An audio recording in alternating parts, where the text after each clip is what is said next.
दो पतियों की दुल्हन भाग 6। अभी ईशा की सांसें ठीक से काबू में आई भी नहीं थी, उतने में ही एक जोर का तमाचा ईशा के गालों पर पड़ता है, जिसकी आवाज से सारा हाल गूंज उठता है। वो थप्पड़ इतना तेज था जिस कारण ईशा के गालों पर 5 उंगली के निशान छप गए थे और उस थप्पड़ की वजह से ईशा का सारा सर ही घूम गया था। अभी ईशा कुछ भी समझ पाती उससे पहले ही जोर से अपने कानों में कपड़ों के फटने की आवाज सुनाई पड़ती है, मगर वो कुछ समझ पाती या अपने जोर से घूम रहे सर को काबू कर पाती उससे पहले ही उसकी आंखें बंद हो जाती हैं और वो वैसे ही बेहोश होकर फर्श पर ही गिर जाती है। करीब 1 घंटे बाद ही जब उसकी आंखें खुलती हैं तो वो खुद को कमरे में बेड के ऊपर पाती है, जहां दोनों ही भाई मिलकर उसके बेहोश होने के बावजूद भी उसके शरीर के साथ खेल रहे थे और उस पर अपना कब्जा जमा रखे थे, जिसे देख ईशा की आंखें वापस से आंसुओं के साथ भीग जाती हैं। मगर इस बार ईशा उन दोनों को ही खुद से अलग करने की जरा सी भी कोशिश नहीं करती है, क्योंकि उसमें इतनी हिम्मत भी नहीं बची थी जो वो उन दोनों डेविल को खुद से जरा सा भी दूर धकेल सके। इसलिए ईशा बस अपनी आंखों को खोल आंसू बहाते हुए उन दोनों को ही देखने लगती है जो उसके साथ खेल रहे थे।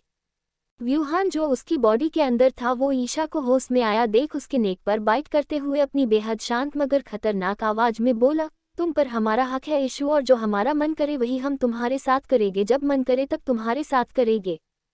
तुम्हें हमें रोकने का या खुद से दूर करने का अधिकार नहीं है। और रही बात नफरत करने की, तो आज ये नफरत शब्द अपने होठों पर लाई तो मगर ध्यान रहे आज के बाद हमारे कानों पर ये शब्द सुनाई नहीं देना चाहिए, नहीं तो मैं तुम्हारा वो हाल करूँगा जिसके बारे में तुम सोच भी नहीं सकती हो। वैसे भी तुम्हारी ये जबान काफ़ी ज़्यादा चलती है ना, सबसे पहले मैं तुम्हारी ये जबान ही काट कर तुम्हारे मुंह से अलग करूँगा, उसके बाद तुम्हारे दोनों हाथ, फिर दोनों पैर, जिसके बाद तुम ना बोलने के लायक रहोगी, ना कुछ करने के। इतना बोल यूहान ईशा से अलग होता है तो यूहान ईशा के ऊपर आ उस पर समा कर गुस्से में वैसे ही उसे किस करते हुए बोला, हमारी बातों को बिल्कुल भी ढीले में मत लेना ईशु, क्योंकि हम कभी भी मजाक नहीं करते हैं, जो बोलते हैं उसे करके दिखाते हैं और तुम इस बात को अच्छी तरह से जानती हो।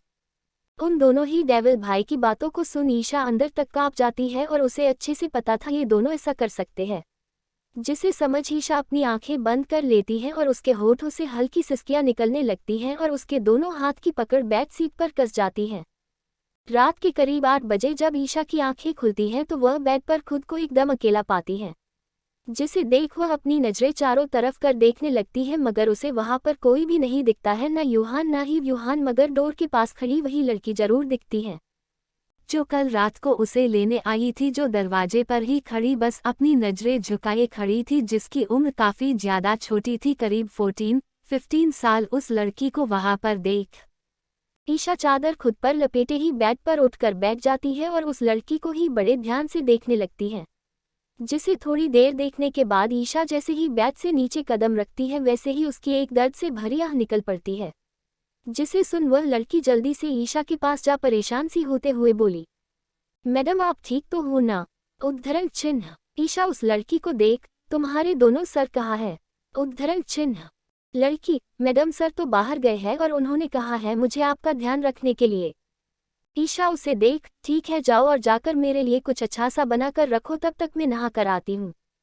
ईशा की बात सुन वह लड़की हाँ मैं अपना सर हिला वहां से चली है, जिसके वहां से जाते ही ईशा खुश होते हुए खुद से बोली, अच्छा हुआ जो ये दोनों भाई आज रात के लिए कहीं बाहर गए हैं, कम से कम आज मैं आराम से सो तो पाऊंगी।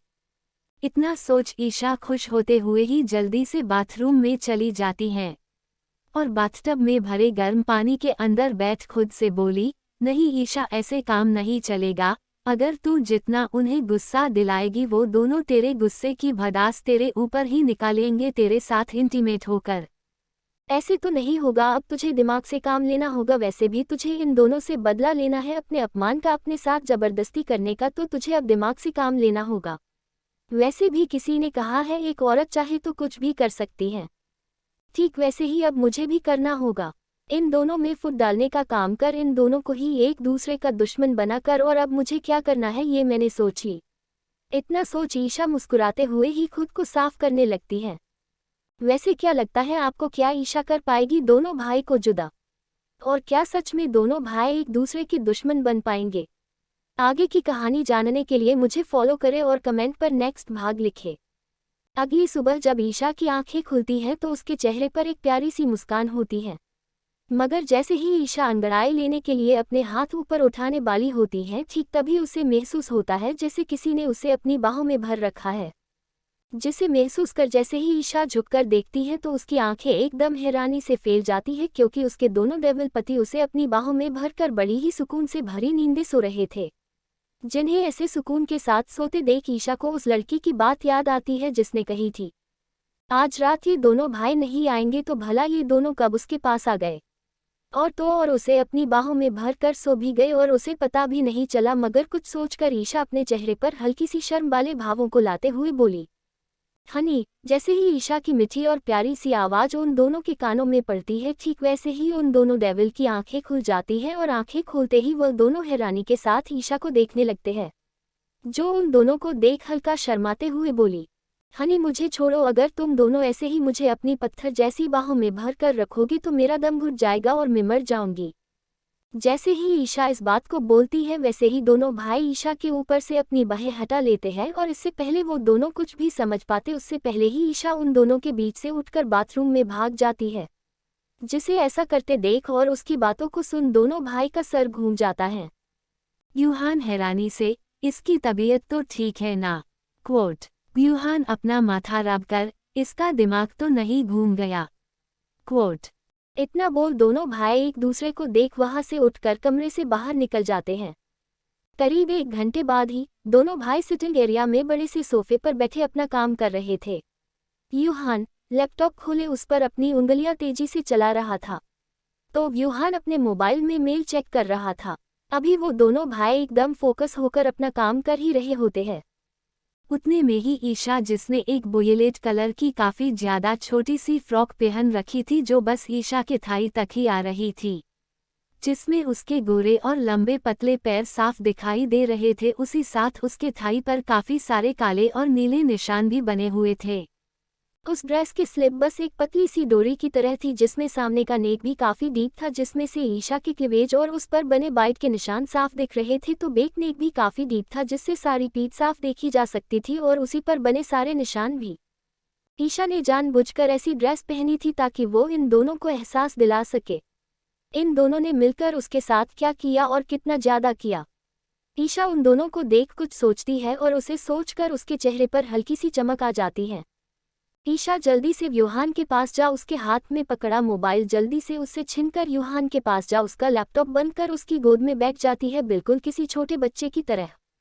इस तरह अपने हाथ से मोबाइल छीन लेने के कारण यूहान हैरानी से ईशा को देख रहा था, तो यूहान उसे अपनी गोद में बैठा देख एकदम अवाक था और उन्हें इस बात की बिल्कुल भी उम्मीद नहीं थी ईशा ऐसा भी कुछ कर सकती है। वो दोनों जैसे ही कुछ बोलते को होते हैं ठीक वैसे ही ईशा बच्चों की तरह मुंह बनाकर यूहान को देख, उस दिन तुमने मेरा सबसे प्यारा और कीमती मोबाइल तोड़ दिया था।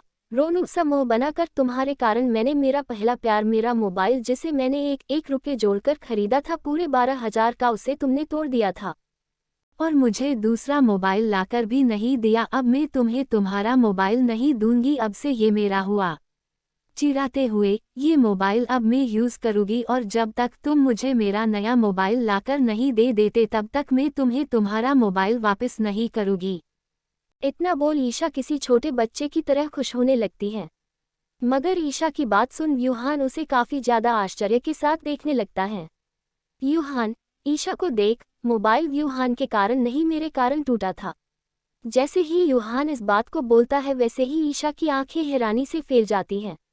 प्लीज़ मेरे चैनल को सब्सक्राइब कीजिए। जितने भी सुनते उनमें से 10 लोगों ने ही सब्सक्राइब कर रखा है, बाकी सब सुनकर निकल जाते हैं।